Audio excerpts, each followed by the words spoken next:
ತನ್ಮಯವರೇ ಮತ್ತೆ ನಮಸ್ಕಾರ. ನಮಸ್ಕಾರ.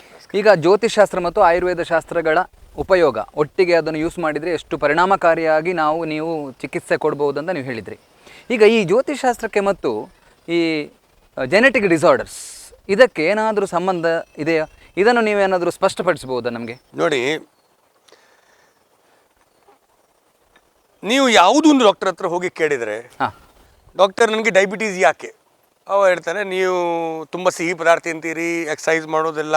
ಸರಿ, ಅವ ಹೇಳ್ತಾನೆ ಇಲ್ಲ ನಾನು ಎಕ್ಸಸೈಸ್ ಮಾಡ್ತೇನೆ, ಪಥ್ಯ ಮಾಡ್ತೇನೆ, ಆದರೂ ನನಗೆ ಯಾಕೆ ಆಯಿತು? ಅವ ಹೇಳ್ತಾನೆ ನಿಮ್ಮ ಜೀನ್ಸಲ್ಲಿ ಬಂದಿದೆ. ಜೀನ್ಸಲ್ಲಿ ಬಂದಿದೆ ಅಂತ ಬರುತ್ತೆ. ನಿಮ್ಮ ತಂದೆಯವರಿಗೆ ಉಂಟಾ ಅಂತ ಕೇಳ್ತಾರೆ. ಅಮ್ಮನಿಗೆ ಉಂಟಾ ಇಲ್ವಾ? ಅಲ್ಲ, ಆ ಮನೆಗಳಲ್ಲಿ ಜೀನ್ಸಲ್ಲಿ ಬಂದಿದೆ. ಈಗ ಜೀನ್ಸಲ್ಲಿ ಬಂದಿದೆ ಅಂತ ಹೇಳಿದ ಕೂಡಲೇ ನೀವು ಹೇಳ್ತೀರಿ ಆಯಿತು, ಹಾಗಾದರೆ ಜೀನ್ಸಲ್ಲಿ ಯಾಕೆ ಬಂತು ಇದು? ತಂದೆ ಆಗಿರ್ಬೋದು. ಇಲ್ಲ, ತಂದೆ ತಾಯಿಯಲ್ಲಿ ಯಾರಿಗೂ ಇಲ್ಲ, ನಮ್ಮ ಅಜ್ಜ ಮನೆಗಳಲ್ಲಿ ಯಾರಿಗಿಲ್ಲ, ನಮ್ಮ ತಾಯಿ ಕಡೆ ಮನೆಗೆ ಯಾರಿಗೂ ಬರಲಿಲ್ಲ. ಅಲ್ಲ, ನಿಮ್ಮ ಜೀನ್ಸಲ್ಲಿ ಉಂಟು ಸ್ವಾಮಿ.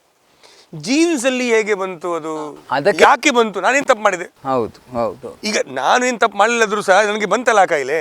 ಈಗ ಆಹಾರ ತಪ್ಪು ತಿಂದಿದ್ರೆ ಬಂತಪ್ಪ, ಅದೇನು ತೊಂದರೆ ಇಲ್ಲ, ನನಗೆ ಮನಸ್ಸಿಗೆ ಸಮಾಧಾನ ಇದೆ. ಅಟ್ಲೀಸ್ಟ್ ನಾನು ತಪ್ಪು ಮಾಡಿದ್ದಕ್ಕೆ ನನಗೆ ಬಂತು, ಶಿಕ್ಷೆ ಸಿಕ್ಕಿದೆ, ಡಯಾಬಿಟೀಸ್ ಸಿಕ್ಕಿದೆ. ಈ ನಾನು ಸಕ್ಕರೆ ಹಾಕಿದ ಚಹಾ ಕುಡಿತಾ ಇದ್ದೇನೆ. ಕೆಲವರು ಚಹಾ ಕುಡಿಯುವಾಗ ಅದರಲ್ಲಿ ಸಕ್ಕರೆ ಬೆಲ್ಲ ಹಾಕ್ಲಿ ಕುಡಿಯುವುದಿಲ್ಲ. ನಾವು ಬೆಲ್ಲದ ಚಹಾ ಕುಡಿತಾ ಇದ್ದೇವೆ ನಾವು. ಹೌದು ಹೌದು, ಬೆಲ್ಲದ ಚಹಾ ಇದಲ್ಲ. ಹೌದು. ವಿಷಯ ಅಂತ ಹೇಳಿದ್ರೆ, ನೀವು ಡಾಕ್ಟರ್ ಹತ್ರ ಕೇಳುವಾಗ ಜೀನ್ಸ್ ಅಲ್ಲಿ ಹೇಗೆ ಬರ್ತದೆ ಅಂತ ಹೇಳಿದ್ರೆ ಅವರು ಸುಮ್ಮನೆ ಕೂತ್ಕೊಳ್ತಾರೆ, ಅವ್ರಿಗೆ ಗೊತ್ತಿಲ್ಲ, ಅದು ಉತ್ತರ ಇಲ್ಲ. ಅವರು ಶಾಸ್ತ್ರದಲ್ಲಿ ಪುಸ್ತಕಗಳಲ್ಲಿ ಹೇಳಲೇ ಇಲ್ಲ. ಅವರ limitations to that particular disease ಅಷ್ಟೇ. ಅಲ್ಲ, ಜೀನ್ಸ್ ಅಂದ್ರೆ ಜೀನ್ಸಿಗೆ ಬಂದೆ ಅಷ್ಟೇ. ಹೇಗೆ ಬಂದಿದೆ? ಸರಿ, ಇಲ್ಲ ಅಲ್ಲಿವರೆಗೆ ಎಂಡ್. ನಾವು ಹೇಳ್ತೇವೆ ಆ ಜೀನ್ಸಲ್ಲಿ ಬಂದಿದೆ ಅಂತ ಹೇಳಿದ್ರೆ ಪೂರ್ವ ಜನ್ಮದಿಂದ ಈ ಜನ್ಮದಲ್ಲಿ ಆ ಕಾಯಿಲೆ ಬಂದಿದೆ ಅಲ್ಲ, ಅದಕ್ಕೆ ಕಾರಣ ಹಿಂದೆದ ಜನ್ಮ ಇದೆ. ಈಗ concept of past life, it is very obvious. Everything you should not see by the eyes. It is artificial intelligence. ಒಂದೇ ಸಮಯದಲ್ಲಿ 2 ಮಕ್ಕಳು ಹುಟ್ಟುತ್ತಾರೆ. ಹೌದು. ಒಬ್ಬನಿಗೆ ತಾಯಿ ಬಹಳ ಪ್ರೀತಿ ಕೊಡ್ತಾರೆ, ಒಳ್ಳೆ ಮನೆಯಲ್ಲಿ ಇರ್ತಾರೆ. ಇನ್ನೊಬ್ಬರಿಗೆ ತಾಯಿ ಡಸ್ಟ್ಬಿನ್ ಅಲ್ಲಿ ಬಿಸಾಡಿ ಹೋಗ್ತಾರೆ. ಅಂತಹ ಘಟನೆಗಳಿದೆ. ಒಂದೇ ಕ್ಷಣದಲ್ಲಿ, ಒಂದೇ ಸಮಯದಲ್ಲಿ, ಒಂದೇ ದಿನ, ಒಂದೇ ತಿಂಗಳಲ್ಲಿ 2 ಮಕ್ಕಳು ಹುಟ್ಟುವಾಗ ಒಬ್ಬನಿಗೆ ಈ ತರ ಪರಿಸ್ಥಿತಿ, ಇನ್ನೊಬ್ಬನಿಗೆ ಒಳ್ಳೆ ಪರಿಸ್ಥಿತಿ ಯಾಕೆ ಬಂತು? ಆ ಮಗು ಏನ್ ತಪ್ಪು ಮಾಡಿದಾನೆ, ಇವನು ಏನು ಒಳ್ಳೆ ಮಾಡಿದಾನಪ್ಪ? That is where in our mind question comes. ಜನ್ಮದಕ್ಕಿಂತ ಹಿಂದೆ ಸಹ ಏನಾದ್ರೂ ಇದೆಯಾ ಇದೆ ಅಂತ ಹೇಳಿದ್ರೆ ಅದಕ್ಕೆ ನಮ್ಮ ಆನ್ಸರ್ ಇದೆ ಅಂತ. ಓಕೆ, ನಿಮ್ಮ ಸೊ ಪೂರ್ವ ಜನ್ಮದ ನಮ್ದು ಏನು ಕರ್ಮಗಳ ಇದೆ, ಅದರದ ಅನುಭೂತಿ ಸ್ವರೂಪ ಈ ಜನ್ಮದಲ್ಲಿ ನಮಗೆ ಕಾಯಿಲೆಗಳು ಬರ್ತದೆ. ಅದು ಜೆನೆಟಿಕ್ ಡಿಸಾರ್ಡರ್ಸ್. ಈಗ ವಿಷಯ ಬರ್ತದೆ. ಈಗ ನನ್ನದೊಂದು ಕ್ವಶನ್. ಈಗ ಜ್ಯೋತಿಷಾಸ್ತ್ರಕ್ಕೆ ಮತ್ತು ಆಯುರ್ವೇದ ಶಾಸ್ತ್ರಕ್ಕೆ ತುಂಬ ಸಾಮ್ಯತೆಗಳಿವೆ. ಮಾಡರ್ನ್ ಕಾನ್ಸೆಪ್ಟಲ್ಲಿ ಇಲ್ಲದಂತಹ ಕೆಲವು ಪ್ರಶ್ನೆಗಳಿಗೆ ನಮ್ಮ ಆಯುರ್ವೇದದಲ್ಲಿ ಉತ್ತರ ಇದೆ. ಈಗ ನೀವು ಆಗಲೇ ಹೇಳಿದ್ರಿ, ಜೀನ್ವರೆಗೆ ಹೋಗ್ಬೋದು, ಅದಕ್ಕಿಂತ ಹಿಂದಿಂದು ಅದು ಮಾಡರ್ನ್ ಕಾನ್ಸೆಪ್ಟಲ್ಲಿ ದೇ ಕಾಂಟ್ ಎಕ್ಸ್ಪ್ಲೈನ್. ಇಲ್ಲ, ಬಟ್ ನಮ್ಮ ಸಿಸ್ಟಮಲ್ಲಿ ಅದಕ್ಕೆ ಉತ್ತರ ಇದೆ. ಆದರೆ ಕೆಲವರಿಗೆ ನೋಡಿ, ಕೆಲವು ಹಳ್ಳಿಯವರು ಇರ್ಬೋದು, ಕೆಲವು ಅನ್ಎಜುಕೇಟೆಡ್ ಅವಿದ್ಯಾವಂತ ಮನೆಯಲ್ಲಿ ಹುಟ್ಟಿದ ಮಕ್ಕಳಿರ್ಬೋದು, ಕೆಲವೊಮ್ಮೆ ಅವರಿಗೆ ಜಾತಕನೇ ಇರಲ್ಲ, ಅವರದ್ದು ಹುಟ್ಟಿದ ಟೈಮ್ ಗೊತ್ತಿಲ್ಲ, ಹುಟ್ಟಿದ ದಿವಸ ಗೊತ್ತಿಲ್ಲ. ಈಗ ನಾವು ನಮ್ಮ ಪೇಷಂಟ್ಗಳಲ್ಲಿ ಕೆಲವೊಮ್ಮೆ ಕೇಳ್ತೀರಿ, ಎಷ್ಟು ವರ್ಷ ನಿಮಗೆಲ್ಲ, ಎಷ್ಟು ವರ್ಷ ಅಂತ, ಯಾರಿಗೆ ಗೊತ್ತು ಸರ್ ಯಾವಾಗ ಹುಟ್ಟಿದ್ದು ಅಂತ ಹೇಳ್ತಾರೆ. ಅಂತಹ ಸಂದರ್ಭಗಳಲ್ಲಿ ನೀವು ಹೇಗೆ ಅದನ್ನು? ಈಗ ತುಂಬಾ ಜನ ಇದ್ದಾರೆ, ಹಿಂದಿನ ಕಾಲದಲ್ಲಿ ಯಾರು ಸಹ ಅವರದು ಹುಟ್ಟಿದ ದಿನಾಂಕ ಸಮಯ ಅಂತೂ ಇರ್ತಿರ್ಲಿಲ್ಲ. ನೋಡಿ, ಅಂತ ಪರಿಸ್ಥಿತಿಯಲ್ಲಿ ನಮಗೆ ಜೆನೆಟಿಕ್ ಪ್ರಾಬ್ಲಮ್ ಅಂತೂ ಅರ್ಥ ಮಾಡ್ಕೊಳ್ಳಿಕ್ಕೆ ಸಾಧ್ಯವೇ ಇಲ್ಲ. ಆದ್ರೆ ನೋಡಿ, ಒಂದು ಜ್ಯೋತಿಷದ ಒಂದು ಅದ್ಭುತವಾದ ಒಂದು ಸಿದ್ಧಾಂತ ಇದೆ, ಪ್ರಶ್ನ ಕುಂಡಲಿ. ನೀವು ಈ ಕ್ಷಣ, nothing is by chance according to ಜ್ಯೋತಿಷ್ಯ ಪ್ರಕಾರ ಯಾವುದು ಸಡನ್ ಇಲ್ಲ, ಅದರ ಹಿಂದೆ ಯಾವುದು ಕಾರಣ ಇದೆ. ನಾವು ಇಬ್ರು ಜೊತೆಗೆ 2 doctors are in this one show, there must be some reason behind this also. Nothing is without any reason. So ಈ ಕ್ಷಣದಲ್ಲಿ ಒಬ್ಬ ಮನುಷ್ಯ ನಿಮ್ಮ ಹತ್ರ ಬರ್ತಾನೆ. ಯಾವಾಗಲೂ ಒಂದು ವಿಚಾರ, ಬಹಳ ಇಂಪಾರ್ಟೆಂಟ್ ವಿಷಯ, ಯಾವಾಗ ಒಂದು ವಿಚಾರ ನಮ್ಮ ಮನಸ್ಸಲ್ಲಿ ಬರ್ತದಲ್ಲ, ಈ ಮಸ್ತಿಷ್ಕ ರೂಪಿ ಗರ್ಭದಲ್ಲಿ ಅದು ಒಂದು ವಿಚಾರದ ಗರ್ಭದ ಒಳಗೆ ಅದರ ಡೆವಲಪ್ಮೆಂಟ್ ಪ್ರಾರಂಭ ಆಗ್ತದೆ. ಬ್ರೈನಲ್ಲಿ ಆ ವಿಚಾರದ ಚಿಂತನ, ಮನನ, ಅದರದ ವಿಶ್ಲೇಷಣೆ ಎಲ್ಲ ಆಗಿ ಕೊನೆಗೆ ಪ್ರಶ್ನೆ ರೂಪದಲ್ಲಿ ಯಾವಾಗ ಆ ವಿಚಾರ ಬಾಯಿಂದ ಬರ್ತದಲ್ಲ, ಆ ಸಮಯ ಆ ಪ್ರಶ್ನೆದ ಜನ್ಮ ಆಯಿತು. ಓಕೆ, ಹೌದು ಹೌದು. ಈಗ ಒಬ್ಬ ಪೇಷಂಟ್ ಬಂದು ಹೇಳ್ತಾರೆ, ನನಗೆ ಈ ಕಾಯಿಲೆ ಯಾಕೆ ಆಯಿತು, ನಮ್ಮದು ಈ ಕಾಯಿಲೆ ಸರಿ ಆಗ್ತದೆ ಇಲ್ವೋ, ಪ್ರೋಗ್ನೋಸಿಸ್. ಸೊ ಆ ಕ್ಷಣದ ಜಾತಕ ನಾವು ಮಾಡಿದ ತಕ್ಷಣ ನೋಡ್ತೇವೆ, ಆ ಕ್ಷಣದ ಅದು. ಹಾಗಾದರೆ ಇದು ಪ್ರಶ್ನೆ, ಅವನು ಮನಸ್ಸದ ಈ ವಿಚಾರ ರೂಪಿ ಮಗುದು ಜನ್ಮ ಆಯಿತು, ಮಸ್ತಿಷ್ಕ ರೂಪಿ ಗರ್ಭದಲ್ಲಿ ಈ ವಿಚಾರ ರೂಪಿ ಪ್ರಶ್ನೆ ಬಾಯಿಯಿಂದ ಬಂದು ಕೂಡಲೇ ಅದರ ಜನ್ಮ ಆದ ತಕ್ಷಣ ಆ ಟೈಮಿಂಗ್, ಆ ಕ್ಷಣದ ಜಾತಕ ನಾನು ಮಾಡಿದರೆ, ಈ ಕ್ಷಣ ಜಾತಕ ಆ ಕ್ಷಣ ಜಾತಕ ಮಾಡಿದ ನೋಡಿದ ಕೂಡಲೇ ನಿಜವಾಗಿ ಈ ಕಾಯಿಲೆ ಸುಲಭವಾಗಿ ಸರಿಯಾಗ್ತದೆ? ಆಗುವುದಿಲ್ಲ. ಇದರ ಒಳಗೆ ಪೂರ್ವಜನ್ಮ ದೋಷ ಇದೆ, ಇಲ್ಲದೆ ಈ ಜನ್ಮದ ದೋಷ ಇದೆ, ಎಲ್ಲೋ ಗೊತ್ತಾಗ್ತದೆ.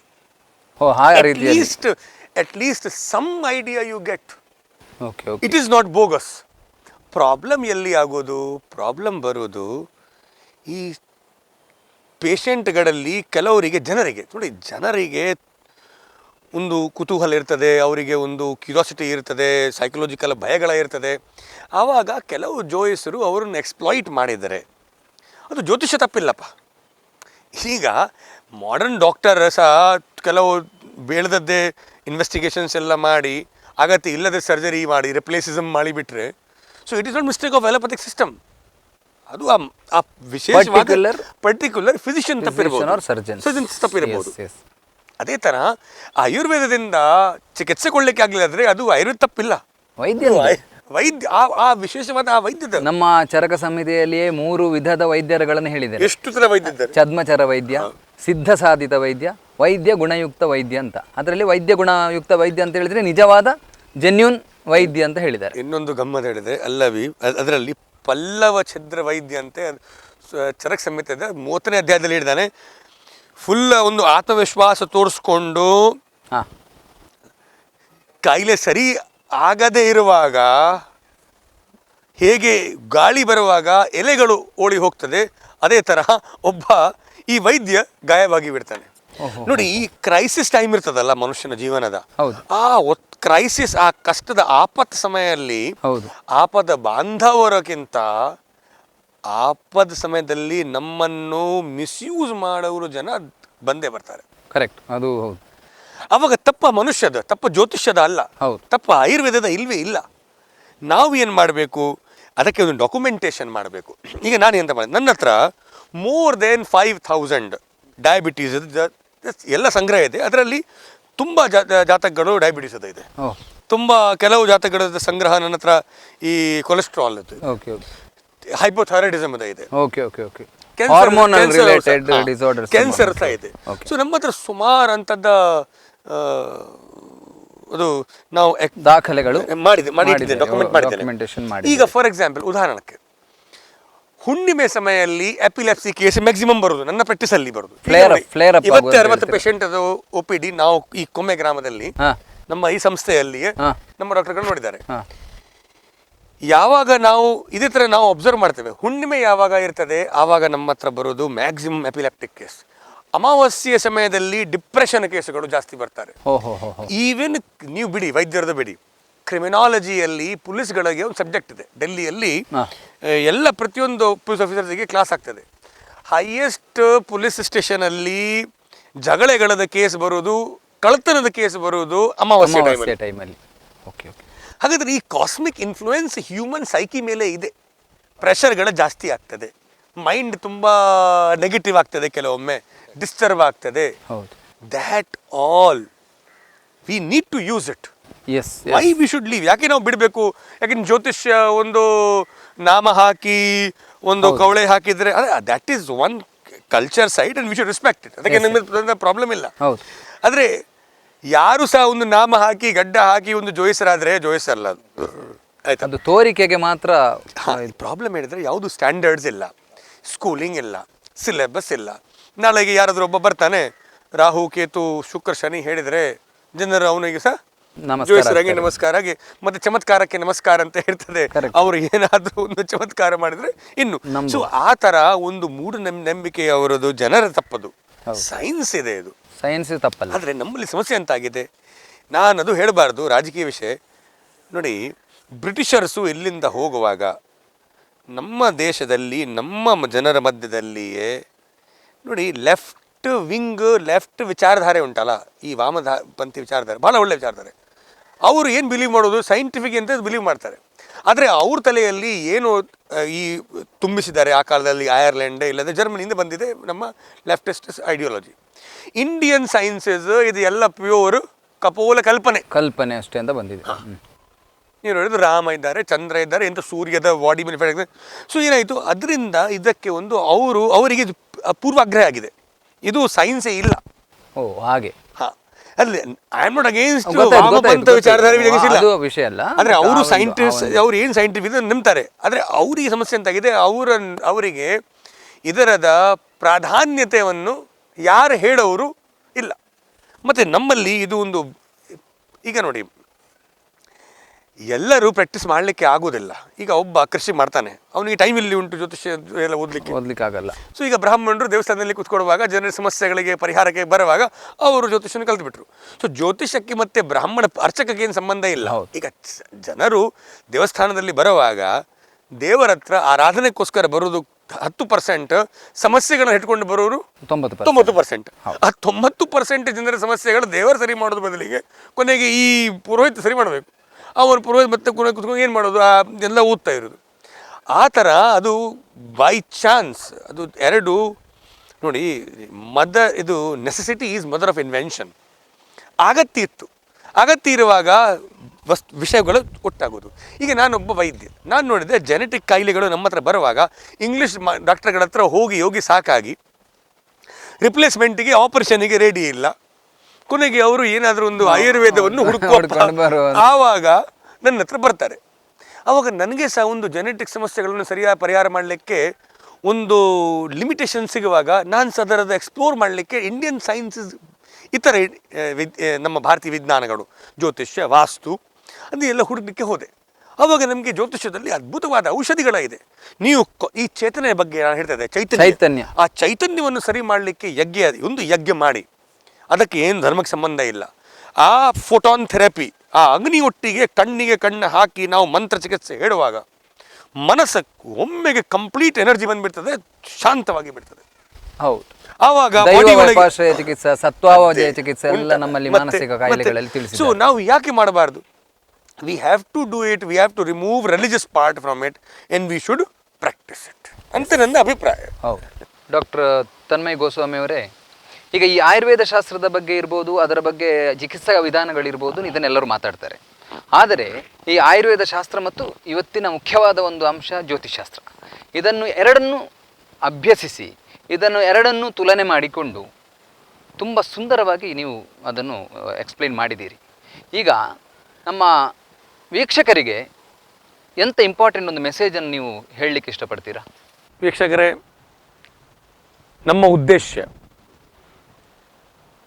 ನಿಮ್ಮದು ಎಲ್ಲರದ ಆರೋಗ್ಯ, ಶಾರೀರಿಕ ಮತ್ತು ಮಾನಸಿಕ ಆರೋಗ್ಯ ಜೊತೆಗೆ ಸರಿಯಾಗಬೇಕು. ಬೇರೆ ಬೇರೆ ರೂಪದಲ್ಲಿ ಇಲ್ಲ. ಶರೀರ ಬೇರೆ, ಮನಸ್ಸು ಬೇರೆ ಅಲ್ಲ, ಇದು ಒಂದೇ.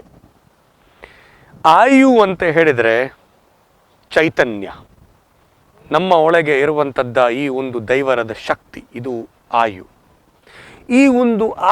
ಈ ಒಂದು ಚೈತನ್ಯತ್ವದ ಚೈತನ್ಯ ಸಂತಾನ ಅಂತ ಇದರದ ಡೆವಲಪ್ಮೆಂಟ್ ಪ್ರತಿದಿನ ನಿಮ್ಮ ಜೀವನದಲ್ಲಿ ಆಗಲಿ.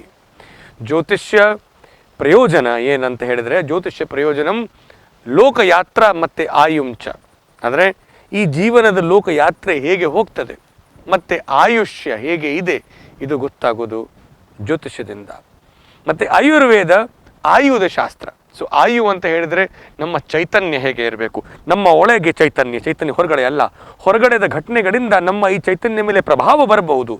ಏನು ಬೇಕಿದ್ರೆ ಮಳೆಯಾಗಲಿ, ಏನು ಬೇಕಿದ್ರೆ ಜೋರು ನಮ್ಮ ವಾತಾವರಣದಲ್ಲಿ ಒತ್ತಡ ಇರಲಿ, ನಮ್ಮ ಒಳಗದ ಚೈತನ್ಯಕ್ಕೆ ಚೂರು ಸಹ ಎಫೆಕ್ಟ್ ಆಗಬಾರ್ದು ಎಂಬ ಒಂದು ಉದ್ದೇಶದಿಂದ ನಾವು ಈ ಸಂಚಿಕೆಯನ್ನು ನಡೆಸ್ತಾ ಇರ್ತೇವೆ. ವೀಕ್ಷಕರೇ, ನೆಕ್ಸ್ಟ್ ಪುನಃ ನಾವು ಬರ್ತೇವೆ ಇನ್ನೊಮ್ಮೆ.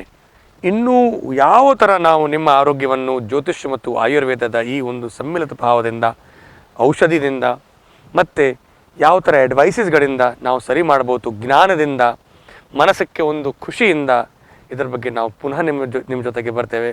ನಮ್ಮ ಟಿ ವಿದ ಇಡೀ ಅದ್ಭುತವಾದ ಈ ಒಂದು ಟೀಮಿಗೆ ಮತ್ತು ನೀವೆಲ್ಲರಿಗೆ ನನ್ನ ಶತ ನಮನ. ನಮಸ್ಕಾರ. ಈಗ ಕೊನೆಯದಾಗಿ ಡಾಕ್ಟರ್ ತನ್ಮಯ್ ಗೋಸ್ವಾಮಿಯವರು ಆಯುರ್ವೇದ ಶಾಸ್ತ್ರ, ಜ್ಯೋತಿಷ್ಯ ಶಾಸ್ತ್ರ ಇದನ್ನು ಎರಡನ್ನೂ ತುಲನೆ ಮಾಡಿಕೊಂಡು ತುಂಬ ಸುಂದರವಾಗಿ ಇವತ್ತಿನ ಈ ಸಂಚಿಕೆಯಲ್ಲಿ ಬಹಳ ಸುಂದರವಾಗಿ ನೀವು ವಿವರಿಸಿದ್ದೀರಿ.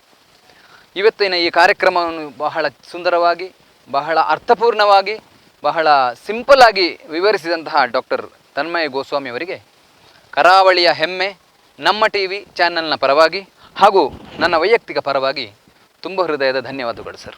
Thank you doctor Subhash. ನಾವೆಬ್ಬರು ಒಂದೇ ಆಯುರ್ವೇದ ತಜ್ಞರು, ಆಯುರ್ವೇದಿಕ ಕ್ಷೇತ್ರದಲ್ಲಿ ಒಟ್ಟಿಗೆ ಕೆಲಸ ಮಾಡ್ತಾ ಇದ್ದೇವೆ. ಹೌದು. ಇದೇ ಥರ ನಾವು ಜನರ ಮಧ್ಯದಲ್ಲಿ ಜೊತೆಗೆ ಜನರ ಸಮಸ್ಯೆಗಳನ್ನು ಸರಿ ಮಾಡಲಿಕ್ಕೆ ಪ್ರಯತ್ನ ಮಾಡೋಣ. ಧನ್ಯವಾದ. Thank you.